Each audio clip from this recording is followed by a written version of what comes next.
Police से हमने दरख्वास्त की है। पुलिस ने कहा तीनों बहनों को इजाज़त मिल गई अल्हम्दुलिल्लाह। अभी पुलिस उनको लेके जा रही है और ये अगर नहीं मिलने देंगे तो हम भरपूर मजम्मत उठाएंगे, और अगर ये मिलने देंगे जिस तरह इन्होंने अभी कहा इंशाल्लाह हम इनके साथ तावन करेंगे।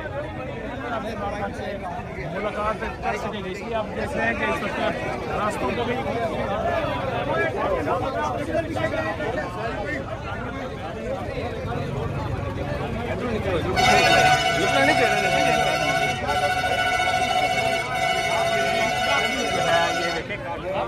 यहाँ से आगे मूव कर रही हैं। अब उनके ये कहना है कि मुलाकात की इजाज़त तो मिली है, लेकिन क्या पता आगे जाकर उनको रोक दिया जाए।